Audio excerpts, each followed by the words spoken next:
Πρώτον, να αποκτά και να διαθέτει κινητή και ακίνητη περιουσία, να συμβάλλεται, να είναι διάδικος και να συνάπτει συμφωνία και ή πρωτόκολλα για την έδρα όποτε είναι αναγκαίο για την εξασφάλιση της αναγνώρισης και της επιβολής του νομικού καθεστώτος και των προνομίων και ασυλιών του.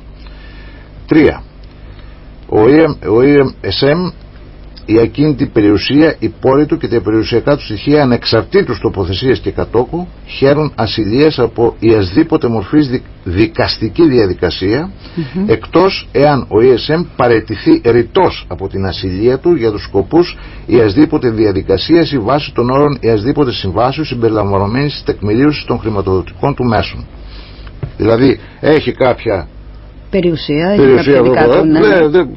είναι απαραβίαστη. Πού πήγες τώρα, τι κάνανε αυτά, πώς τα παίρνει, δεν έχω καμία τεκμηρίωση χρηματοδοτικών του μέσων. Καμία. Έτσι. Πόθεν έσχες. 4. Τελείωσε αυτό. 4. Η περιουσία, η χρηματοδοτική πόρη και τα στοιχεία του ενεργητικού του ESM, ανεξαρτήτως τοποθεσίας και κατόχου, χαίρουν ασυλίας έναντι έρευνας, επίταξης, δίμευσης, απαλωτρίωσης ή οποιασδήποτε άλλης μορφής κατάσχεσης, αφαίρεσης ή δέσμευσης βάσει εκτελεστικών, δικαστικών, διοικητικών ή νομοθετικών μέτρων. 5. Τα αρχεία του ESM και όλα τα έγγραφα που ανήκουν στον ESM ή βρίσκονται στην κατοχή του είναι απαραβίαστα. 6.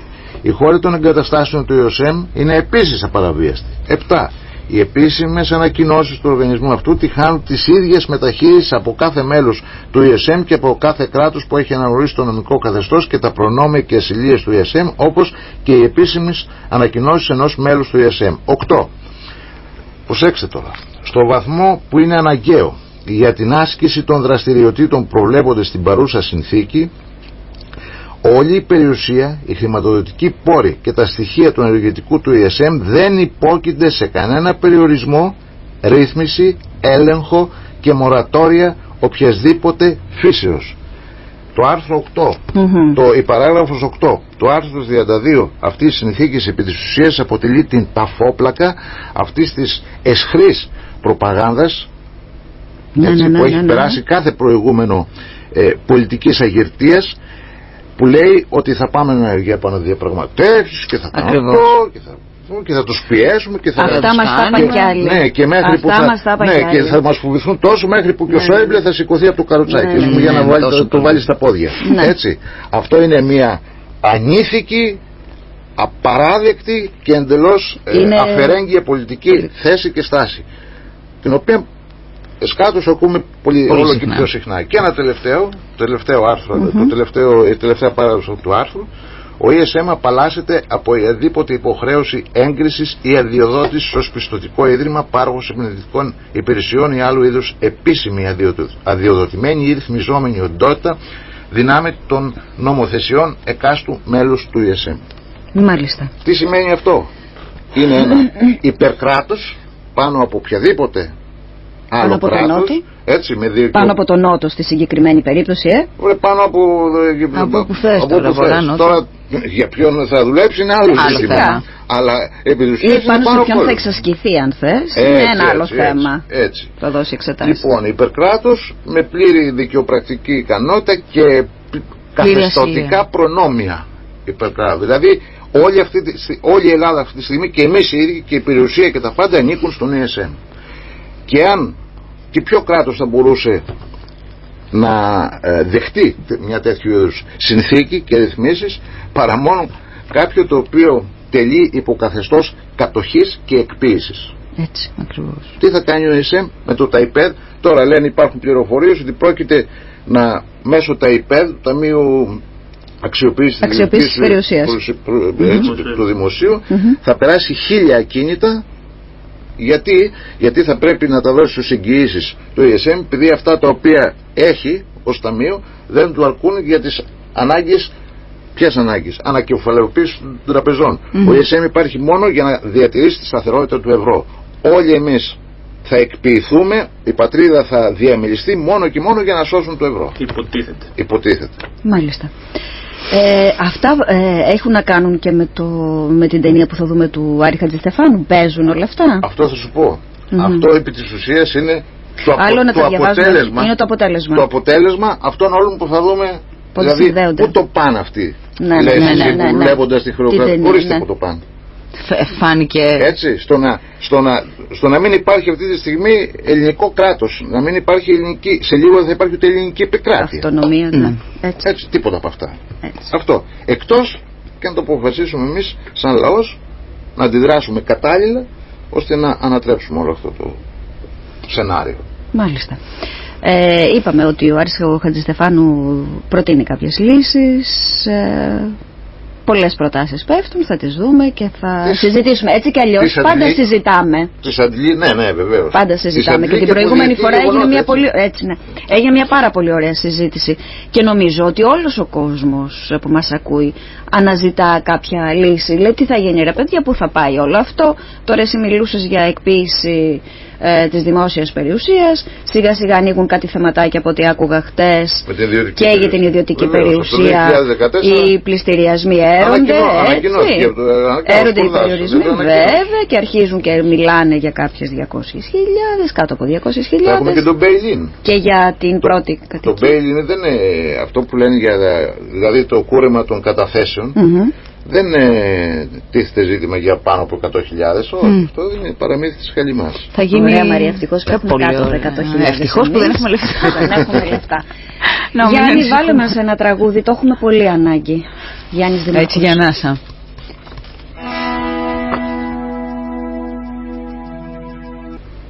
Στεναχωρήθηκες Μαρία, αγχώθηκες λίγο?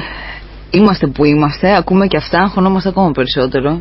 Υπάρχουν όμως διεθνείς οργανισμοί οι οποίοι κάνουν παρεμβάσεις και μάλιστα εντυπωσιακές θα έλεγα, Γιώργο. Ναι. Ο ΙΕ έβγαλε κάποια...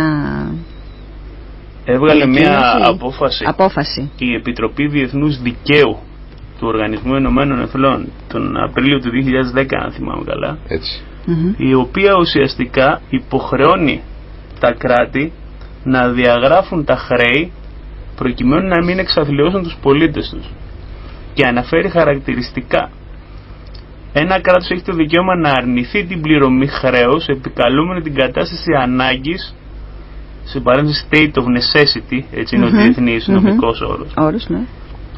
Ένα κράτος δεν μπορεί να κλείσει τα σχολεία, τα πανεπιστήμια, τα δικαστήρια, να διαλύσει την αστυνομία, να παραμελήσει τις δημόσιες υπηρεσίες και να εκθέσει το λαό του σε συνθήκες χάους και αναρχίας μόνο και μόνο για να ικανοποιήσει τους δανειστές του, αλλοδαπούς ή ημεδαπούς. Αυτό το λέει ο ΟΗΕ, η Γενική Συνέλευση του ΟΗΕ. Το έχει αποφασίσει αυτό το πράγμα. Και όλοι στέκονται προσοχή. Το 2010 δεν είχαμε μπει τόσο. Έχουμε τον μεγαλύτερο οργανισμό, έτσι, διεθνή οργανισμό. Την παγκόσμια κοινότητα. Την παγκόσμια κοινότητα. Εκτός από τους τουκογλύφους που δεν του συμφέρει αυτό το πράγμα. Ακριβώς. Δηλαδή είναι χαρακτηριστικό ότι μέσα στο ντοκιμαντέρ αναφέρεται ότι οι μέθοδοι που χρησιμοποίησαν τα διάφορα κράτη για να διαγράψουν το χρέος τους ουσιαστικά είναι μυστικό. Είναι κοινό μυστικό μεταξύ των χωρών. Ναι. Το χρέος είναι το μέσο ελέγχου ενός λαού διαχρονικά. Δηλαδή, ας πούμε, η Ελλάδα αποπλήρωσε τα δάνεια από το 1824 160 χρόνια μετά, 1980. Επειδή όμως δεν συνέβη μόνο στην Ελλάδα, η Αργεντινή αποπλήρωσε το 80 τα δάνεια του 1824. Ουσιαστικά η ιστορία επαναλαμβάνεται. Ακριβώς. Βρίσκεται στα δικαστήρια, τη ζητάνε τώρα μετά από το Διεθνές Νομισματικό Ταμείο. Λοιπόν, το χρέος δεν υφίσταται στο σύνολο. Και το μοναδικό, ο λογιστικός έλεγχος, τον οποίο και αρνείται το πολιτικό σύστημα, μπορεί να το αποδείξει. Γι' αυτό το αρνούνται. Γιατί θα αποκαλυφθούν τα λάθη που κάναν, οι ευθύνες που έχουν. Και ότι χρειαζόμαστε αυτά που διάβασε ο Κώστας. Υψηλή επιστασία. Και το τραγικό ποιο είναι, ότι από τα κανάλια που λέγαμε και αντιστρέφουν δηλαδή το πρόβλημα. Παράδειγμα, λένε πάμε να διαγράψουμε μονομερώς το χρέος, αφού υπάρχει στο διεθνές δίκαιο τρόπος θα δείχνει. Να, ορίστε, το διάβασα. Αυτά είναι ενσωματωμένα στο διεθνές δίκαιο. Λοιπόν, και λέει, θα καταστραφούμε, θα κάνουμε. Με συγχωρείς ρε φίλε, άμα χρωστάω εγώ στη Μαρία 1.000 ευρώ, της πω Μαράκι, τέλος, δεν υπάρχουν, ξέχνα τα. Ποιος έχει το πρόβλημα? Εγώ. Ποιος έχει το πρόβλημα? Μαράκι, πάλι εσύ το πρόβλημα. Εγώ δεν το θέλω. Ότι άμα διαγράψουν το χρέος, οι τοκογλύφοι θα έχουν το πρόβλημα, θα έχουμε εμείς το πρόβλημα. Θα είμαστε μια χαρά. Θα δούμε οπωσδήποτε λοιπόν τη χρεοκρατία. Με τη Δευτέρα, έτσι. Τη Δευτέρα στις 9:30. Τη Δευτέρα 9:30, εκεί που σκοτεινιάζει. Πάρα πολύ ωραίος ήταν και ο προτζέκτορας, έτσι. Ωραία, όλα μας πήγανε. Είχαμε και κόσμο. Έχουμε για τους ακροατές που μας ακούνε και καθίσματα. Έτσι. Να ξέρουν, και έχουμε και τη διάθεση μετά, είστε και εσείς, να γίνει και συζήτηση και κουβέντα. Να αρχίσουμε να ξανασυζητάμε. Να φύγουμε από την εσωστρέφεια, να βγούμε προς τα έξω και να αλληλοενημερωνόμαστε. Η γνώση είναι δύναμη μόνο όταν. Έτσι, είναι στήριξη. Έτσι, μπράβο. Άμα την κρατάμε, είναι πολύ σημαντικό αυτό που λες. Και στα χαρακτηριστικά, το κωμικοτραγικό της υπόθεσης είναι ότι η Ελλάδα είναι η πρώτη που εφάρμοσε τη μονομερή διαγραφή χρέους στον 20ο αιώνα. Αν θυμάμαι καλά, το 36 το μεταξά. Δεν θυμάμαι ακριβώς την ημερομηνία. Ναι, με τη χρωστούσαμε στη Βελγική Τράπεζα και είπε stop και είπε η διεθνής κοινότητα βεβαίως. Ναι. Και το δικό μας παράδειγμα ακολουθήσαν και άλλες. Πολλοί άλλοι. Υπάρχει νομολογία διεθνής που βασίζεται σε εκείνη την περίπτωση. Και τη χρησιμοποιούν όλοι, όχι στην Ελλάδα. Ναι, εμείς όχι. Εδώ είμαστε, έχουμε ξεβρέπεια. Μάλιστα. Λοιπόν, παιδιά, ραντεβού τη Δευτέρα το βράδυ για περισσότερα. Καλή δύναμη. Να είστε καλά κι εσείς. Σας ευχαριστούμε πολύ. Εδώ είμαστε. Να είστε καλά.